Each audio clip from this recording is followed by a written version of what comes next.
Imagine leaving work in San Francisco, jumping on the ferry, getting on the smart train, and arriving 90 minutes later in downtown Healdsburg, having enjoyed a couple of glasses of wine and finished off your work for the day on the train. So in this video, I'll share what it's going to take to get the train from Larkspur to Healdsburg. And that reality is closer than you may think, according to Eddie Cummins, who's general manager of Smart Train, which is the electric train service that currently runs from Larkspur to Sonoma County Airport. So my name is David Hargreaves, one half of Brewington Hargreaves, and we're in the top 1% of real estate teams in Sonoma County. And we cover everything from living in wine country, moving to wine country from San Francisco, and the ins and outs of the real estate market. Before we talk about what it's going to take to get the train to Healdsburg, let's look back to 2012 when Smart Train first got the go-ahead to build the first 43 miles from San Rafael to Santa Rosa. It actually wasn't until 5 years later, on August the 25th, 2017,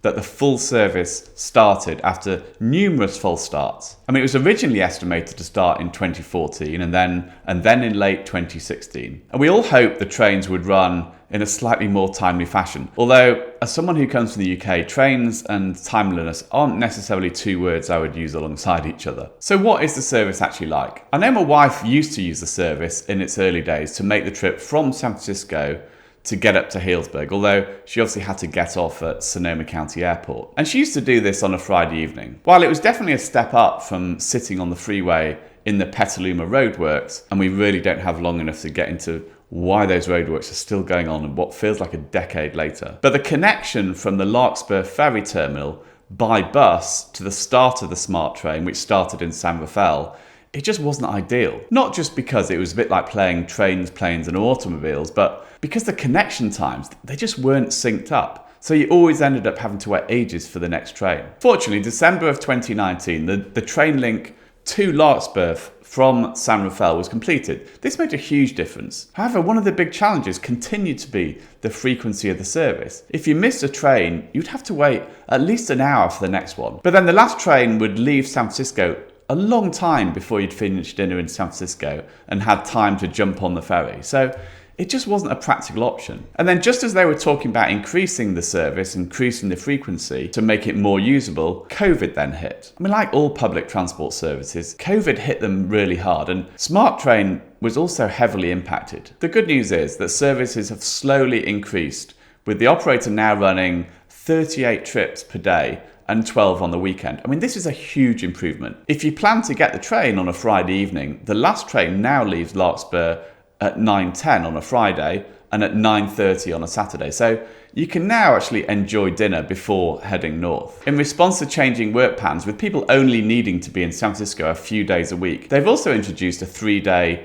work week monthly pass, which is a great idea. So this, along with suspending parking fees and reducing fares by 40%, has meant that the service is now reaching 78% of its pre-pandemic levels. I mean, this is great progress, but it's clearly not great news for the operator, who has modelled their business in a pre-pandemic world. But at least it's all heading in the right direction. I often get asked, well, when's the train going to come to Healdsburg, or when will it go to Cloverdale? Well, in a recent presentation to the Healdsburg Chamber of Commerce, Eddie Cummins was pretty bullish on getting the remaining funding, which is about 113 million, which is required to complete the north extension to Windsor and Healdsburg. At present, they've got 118 million of the 231 million needed, and are looking to source the remaining 113 million from 3 different grants, for which applications have already been submitted. So when they get this funding, they'll be looking to complete the Windsor and Healdsburg extensions concurrently, as well as start work on one of the biggest obstacles to getting the train to Healdsburg, which is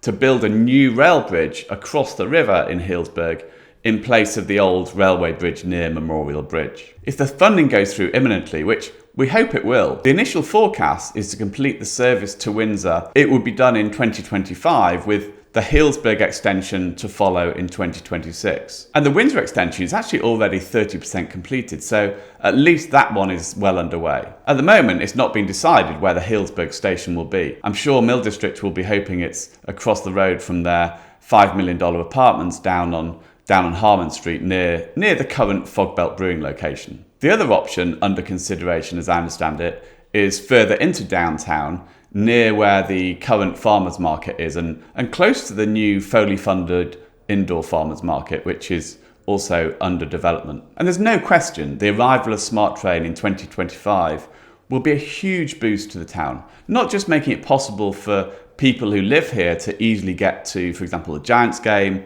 or go on a day trip to San Francisco, but also to cater to the huge number of people who live in Healdsburg and who split their time between San Francisco and Healdsburg due to work commitments. Even beyond that, it would be great to be able to use the train to take a trip to Santa Rosa or Petaluma to go for dinner without having to always rely on the car. I mean, will it be realistic to commute daily from Healdsburg to San Francisco? I mean, it will definitely be a lot easier than driving, but it will still take you an hour, 45 minutes each way, so it's probably not really a viable option. However, it would be possible to use the service to go to San Francisco for the day just without the hassle of driving. There's no question it will increase the desirability of Healdsburg as a destination for people in the Bay Area, and that can only be a good thing for the local economy and also, of course, for sustained growth in house prices over the next decade. For many people, myself included, the train can't come soon enough. If you want to get more information about Healdsburg and get the latest real estate and lifestyle developments in Sonoma County, please like this video and subscribe to my channel to get more videos like this. Until the next video, go well.